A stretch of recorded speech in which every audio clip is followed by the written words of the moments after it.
Hello everyone, welcome to Mission Assistant Professor. I am Rashmi Sharma, your commerce as well as management educator और मैं लेके आई हूँ आपके लिए एक information about Bihar assistant professor vacancy. क्या चेंजेस हुए हैं, किस तरीके की चीज़ें नई लाई गई हैं, कहाँ पे क्या चेंज हो गया है, इन सारी चीज़ों के ऊपर डिस्कस करने वाले हैं हम।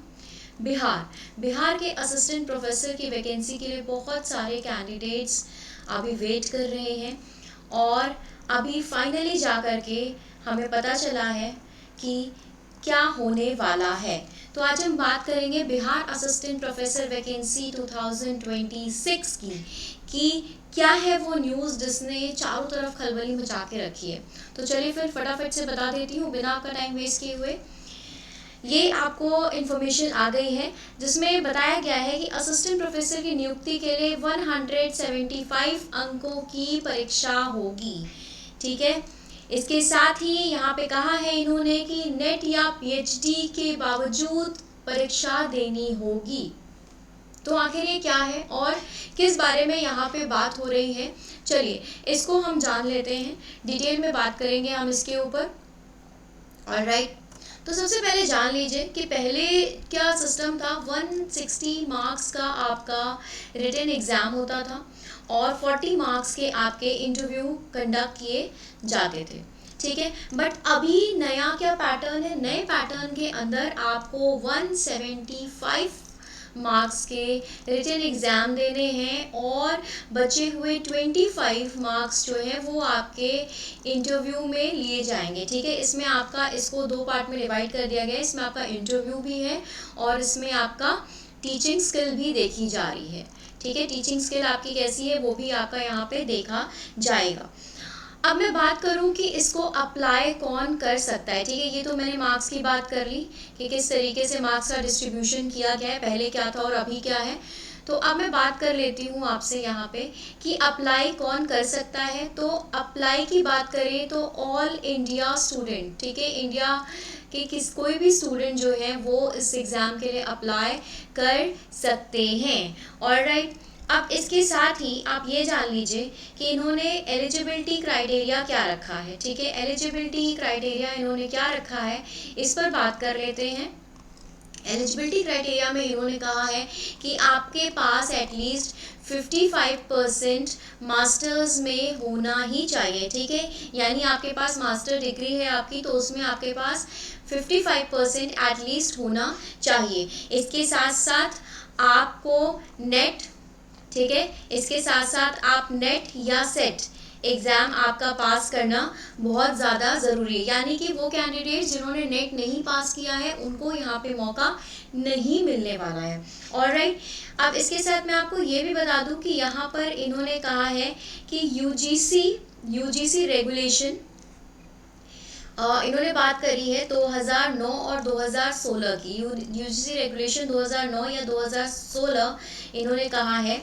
ठीक है, इसके तहत जो पीएचडी छात्र होंगे उनको नेट से छूट मिल जाएगी। ठीक है, यानी कि जिन लोगों ने इस यूजीसी रेगुलेशन के तहत जिन लोगों ने पीएचडी कर रखी है, ठीक है, जिन्होंने पीएचडी कर रखी है उनको नेट सेट से क्या है जो है छुट्टी मिल जाती है। ठीक है, उनका नेट सेट नहीं देखा जाएगा, उनको जो है उससे छुट्टी मिल जाती है। ऑलराइट, इसके बाद हम बात करें कि क्या इन्होंने कहा है कंपलसरी। ठीक है, इन्होंने कहा है कि रिटन एग्जाम्स कंपलसरी होने वाले हैं। ठीक है, ये मैं लिख देती हूँ कि इनका कहना है कि रिटन एग्जाम्स क्या होने वाले हैं आपके कंपलसरी होंगे। ठीक है, just a second. Okay, written exams आपके कंपलसरी होने वाले हैं। ठीक है, इसमें आपको लिखित परीक्षा और टीचिंग टेस्ट में शामिल होना अनिवार्य होगा। यानी आपका रिटन एग्जाम तो होगा, आपके टीचिंग टेस्ट में भी आपको शामिल होना ज़रूरी है। ठीक है, जो इन्फॉर्मेशन आई है मैं आपको एग्जैक्टली वो बता रही हूँ यहाँ पे। यानी क्या समझ में आया, कंपलसरी क्या है, आपको एग्ज़ाम में तो पार्टिसिपेट करना ही होगा, आपको टीचिंग टेस्ट में भी पार्टिसिपेट करना कंपलसरी कहा है। ठीक है, इसके साथ इन्होंने कहा है आपकी यहाँ पे वास्तविक, ठीक है, आपकी वास्तविक कक्षा शिक्षण को भी देखा जाएगा, ठीक है। वास्तविक कक्षा शिक्षण, आपका जो कौशल है उसको भी, आपकी किस तरीके की क्षमता, आप किस तरीके से पढ़ा रहे हैं, ठीक है। शिक्षण क्षमता, ठीक है, ये भी आपकी देखी जाएगी, यानी आप किस तरीके से पढ़ा रहे हैं, आपका इंटरेक्शन का क्या तरीका है, आपकी बातचीत का क्या तरीका है, आपका समझाने का क्या तरीका है, आपकी टीचिंग स्किल कैसी है, ये सारी चीज़ें भी यहाँ पर इक्वली इम्पोर्टेंस इन्होंने देने की बात कही है, ठीक है। इसके साथ मैं बात कर लेती हूँ संविदा पे भी इन्होंने कहा है कि जो संविदा की बहाली होगी, ठीक है, यानी संविदा पे जो भी भर्तियां होनी है, संविदा बहाली की मैं बात कर लूँ तो वहाँ पर भी इन्होंने कहा है कि इसमें भी आपकी टीचिंग टेस्ट को कंपलसरी कर दिया गया, यानी टीचिंग टेस्ट अब यहाँ पे भी आपको देना पड़ेगा। आपको यहाँ पे कोई बेनिफिट, मतलब कोई आपको छुटकारा नहीं मिलने वाला टीचिंग टेस्ट से, वो आपको संविदा की बहाली में भी देना होगा। और अगर ऐसी कोई सिचुएशन आती है, ठीक है, ऐसी कोई स्थिति आती है जिसमें कि इन्हें संविदा बहाली करनी पड़े, संविदा पे कैंडिडेट्स को रखना पड़े, तो वहाँ पर ये नियम लागू होंगे कि वहाँ पर भी टीचिंग टेस्ट कंपलसरी होगा देना, और इसके साथ साथ API स्कोर देखा जाएगा, ठीक है, आपका API स्कोर देखा जाएगा।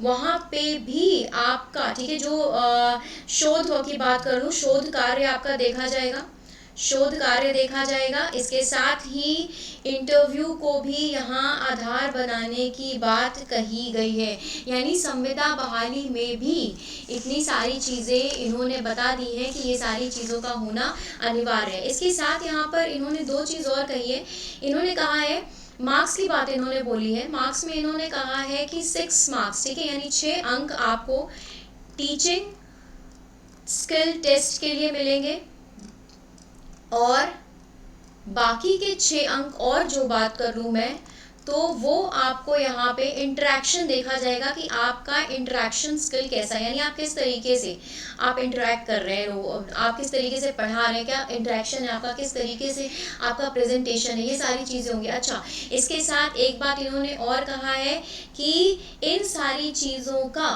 वीडियो रिकॉर्ड किया जाएगा, ठीक है, यानी ये सारी प्रक्रिया की वीडियो रिकॉर्डिंग करी जाएगी। ऑलराइट, तो यहाँ पे मैंने आपको बता दिया है कि इन्होंने अभी तक क्या कहा है, नोटिफिकेशन में क्या लेके आए हैं ये।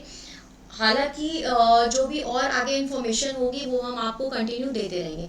ऑलराइट, तो अगर आप प्रिपरेशन करना चाहते हैं असिस्टेंट प्रोफेसर की और चाहते हैं कि आप इस बार क्वालिफाई कर जाएं और बन जाए असिस्टेंट प्रोफेसर बिहार के अंदर, तो आपके पास टाइम बहुत कम है, क्योंकि नोटिफिकेशन ये कभी भी दे सकते हैं और बिल्कुल अचानक से नोटिफिकेशन आती है, फिर कैंडिडेट स्टडी करना शुरू करते हैं।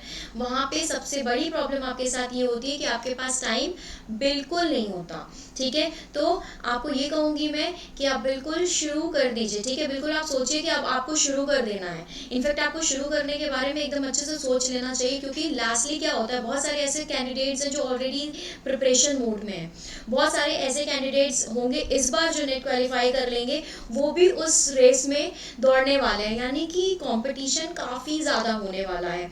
इसलिए पहले से प्रिपरेशन करना बहुत ज़्यादा ज़रूरी है आपके लिए। तो फटाफट से अपनी प्रिपरेशन में लग जाइए, और इसके लिए मिशन असिस्टेंट प्रोफेसर लेके आया है आपके लिए कोर्सेज, जहाँ पे आप अपनी पूरी प्रिपरेशन हमारे साथ कर सकते हैं बिल्कुल मिनिमम कॉस्ट पे। ऑलराइट, तो आपको जो भी इंफॉर्मेशन चाहिए आपको हमारे इस कॉन्टैक्ट डिटेल से मिल जाएगी। आप हमसे कॉन्टैक्ट कर सकते हैं, हमारे स्क्रीन पे जो नंबर डिस्प्ले हो रहा है उस पर आप कॉन्टैक्ट कर सकते हैं। और इसके साथ ही डिस्क्रिप्शन बॉक्स में आपको लिंक मिल जाएगा, आपको हमारा टेलीग्राम चैनल ज्वाइन कर लेना है, और आपको हमारे इस चैनल को सब्सक्राइब करके रख लीजिए, वीडियो को लाइक करके और शेयर कर दीजिए, ताकि ये इन्फॉर्मेशन सबको मिल जाए। और ऐसी इंपॉर्टेंट इन्फॉर्मेशन के लिए हमारे साथ बने रहने के लिए इस चैनल को सब्सक्राइब करके अपने पास रख लीजिए। ऑलराइट, चलिए मिलते हैं हमारी नेक्स्ट वीडियो में। Thank you.